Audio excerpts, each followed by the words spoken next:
On the morning of November 20th, 1943, the tide around Badio Island in the Tarawa Atoll refused to rise the way the charts said it would. From here on, you can walk in, a boat officer told the 15 men crouched behind him, and the ramp went down 500 yards short of the sand. The reef had done what no amount of naval gunfire could do. It had stopped the boats cold half a mile out in 3 feet of water where the planners had promised 5. Time correspondent Robert Sherrod, riding in with the fourth wave, had spent the voyage over assuming the pre-landing bombardment would leave nothing alive to shoot back with. He was wrong within the first few hundred yards. The men climbed over the gunwales into the lagoon and started walking, chest deep, rifles held overhead, toward an island a mile long and less than half a mile across that held a garrison numbering in the low thousands. Japanese soldiers and Korean laborers both dug into bunkers the bombardment had left mostly untouched. Machine guns that should have gone silent under all that shelling opened up from 3 directions at once instead. Some men went under and did not come back up. Others floated face down, and at a distance their own comrades took them for driftwood. A New Zealand Army officer with 15 years' experience on the atoll had warned before the landing that the tide would run low. Command overruled him. The neap tide that morning just sat there, barely moving, and it stayed that way through the worst of the fighting. Rear Admiral Keiji Shibazaki, the Japanese officer commanding Badio's garrison, had told his men before the invasion fleet ever appeared on the horizon that it would take 1 million American troops 100 years to take the island from him. 76 hours after the first wave went in, American commanders counted close to 1,000 Marines dead and better than 2,000 wounded, cut down in a wade that never should have had to happen. Shibazaki did not live to see how wrong that boast turned out to be. Most of the atolls the United States would fight across for the rest of the Pacific War shared the one feature that had done the real damage at Badio: a fringing coral reef sitting just offshore, invisible from a spotter plane at altitude, and indifferent to what a landing plan assumed about how deep the water over it would be. Rear Admiral Richmond Kelly Turner had commanded the naval force that put those Marines ashore, and he did not wait for the after-action reports to draw his own conclusion. No amphibious operation under his command, he said afterward, would ever again go in without knowing exactly how deep the water was, or without some way to clear whatever the enemy had put beneath it before the landing craft arrived. That was the whole of the problem, and solving it fell to a Naval Reserve lieutenant commander named Draper Kauffman. Kaufman was an odd choice on paper. Poor eyesight had cost him a regular commission out of Annapolis in 1933, so he went to work for a steamship line instead, then volunteered as an ambulance driver in France when the Germans invaded in 1940. He was captured, held for 2 months, and released, at which point he made his way to Britain and joined the Royal Navy, where he spent the Blitz defusing unexploded German bombs and mines by hand. By the time the U.S. Navy called him home to build something new, he had already made a career out of the kind of work most men are trained to run away from. Kaufman set up a training school at Fort Pierce, Florida in the summer of 1943, built around a working theory that a man could sustain something like 10 times the physical output most men were assumed to have. The men who survived his final week, a 7-day stretch run on almost no sleep that later generations of Navy divers would call Hell Week, became Naval Combat Demolition Units. 6 enlisted men and an officer to a crew trained to blow beach obstacles under fire, most of them slated for the coming invasion of France. Tarawa changed the assignment before most of them ever shipped out. Turner ordered 30 officers and 150 enlisted men staged at Waimanalo on Oahu to build a Pacific version of the same idea. Most of them came out of the Naval Construction Battalions, the Seabees, men who had already spent the war building airstrips and piers under fire and knew their way around a case of dynamite before the Navy ever asked them to swim toward one. These first underwater demolition teams did not yet have a settled method. What they had was a standing order to find out what was waiting in the water before the fleet showed up again, and permission to figure out how. They found the how at Kwajalein in January 1944. Two men, an ensign named Louis Lures and a chief petty officer named Bill Atchison, were sent to check the reef ahead of the landing.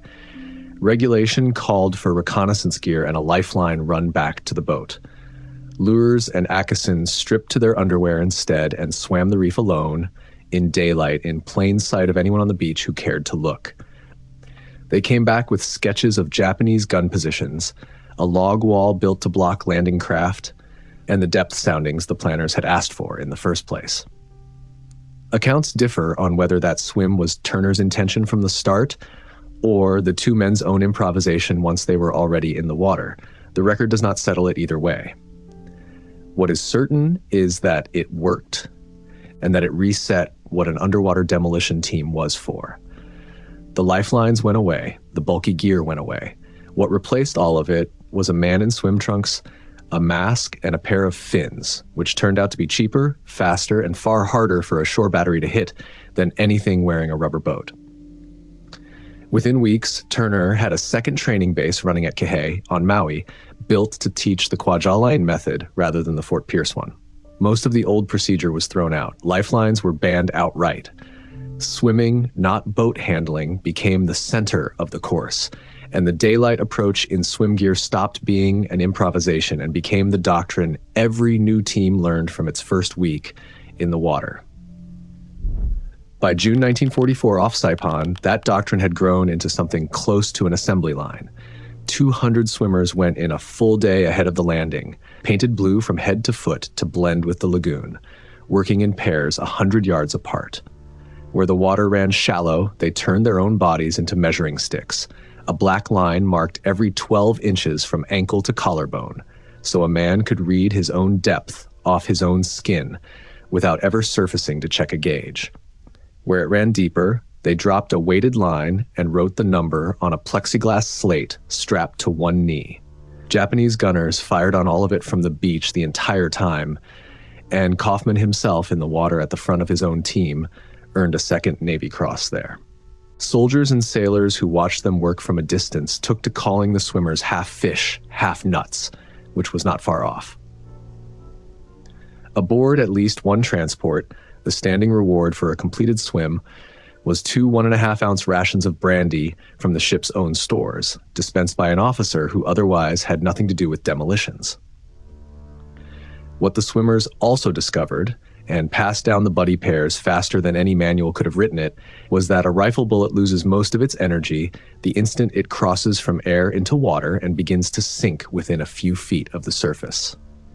A man who ducked his head at the right moment let the war pass a yard over him, which bought just enough time to finish a sketch, drop a line, and move on to the next 100 yards of reef. The demolition itself was just as unglamorous as the reconnaissance. Explosive charges came packed into lengths of rubber hose that a swimmer could coil around a wooden piling or tie flat against the base of a concrete obstacle, one length wired to the next by primacord, so an entire row went up on a single simultaneous charge instead of one obstacle at a time. It was closer to plumbing than to combat, done by men lying flat in 2 feet of water with a knife, a roll of tape, and whatever length of fuse the job required, and every charge had to be set, wired, and the swimmers clear of the reef before anything went off.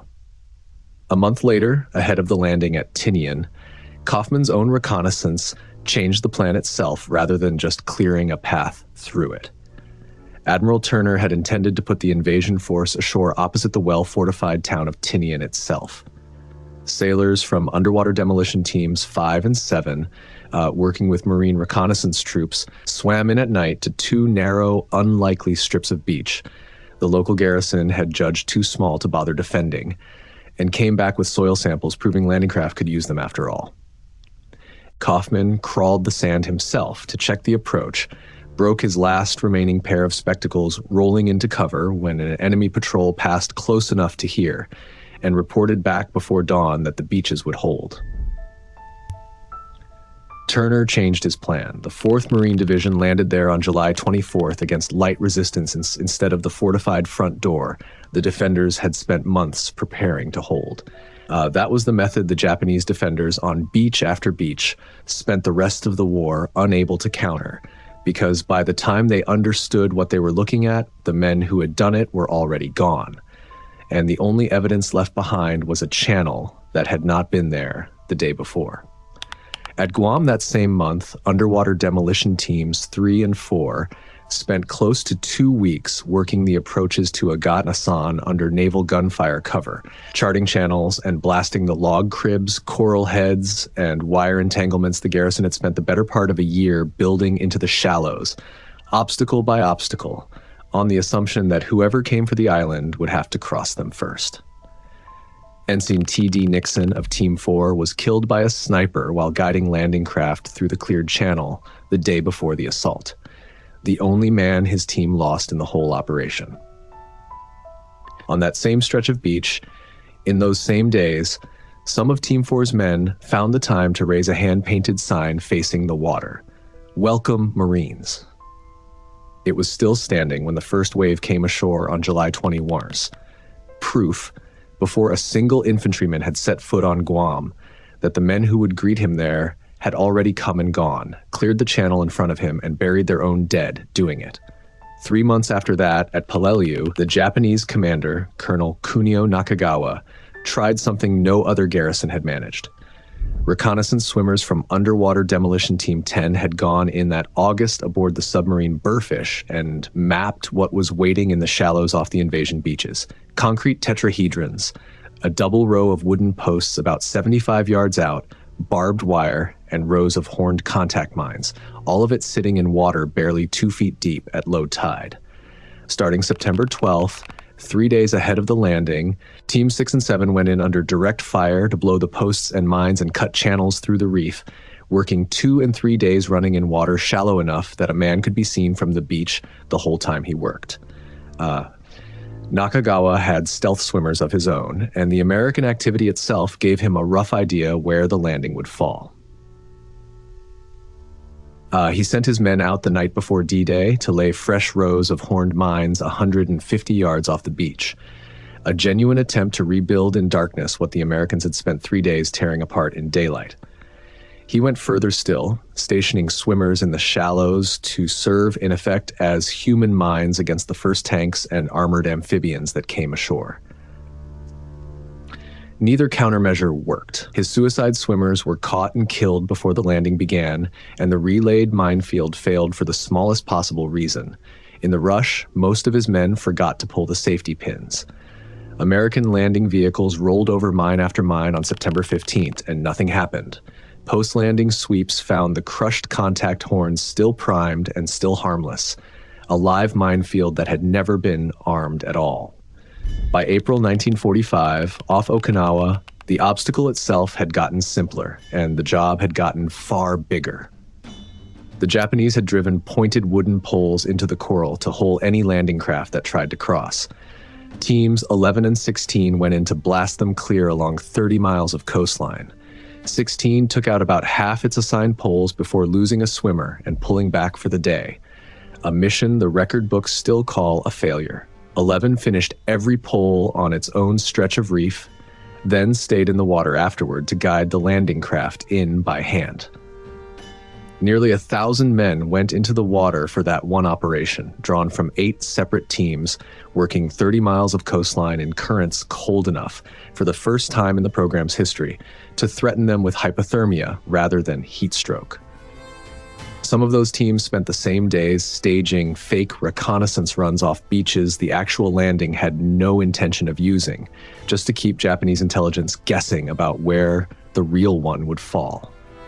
None of these men carried a weapon beyond a sheath knife. Turner put in for decorations on a scale the Navy seldom handed out for a single campaign, silver stars and bronze stars by the dozen for the swimmers who had worked the Marianas that summer. An unusual overcorrection for a program that had not appeared in a single newspaper back home. The Navy did not even give them a proper service rating or an insignia to wear for most of the war. So a man in one of these teams was, on paper, still whatever he had been before he volunteered, a Seabee or a machinist's mate, who happened to also swim through minefields for a living. None of them were announced to the public until the war itself was over. And even then, the Navy's own press releases credited much of the achievement to the Seabees, who had supplied something like half the swimmers, rather than to the program by name.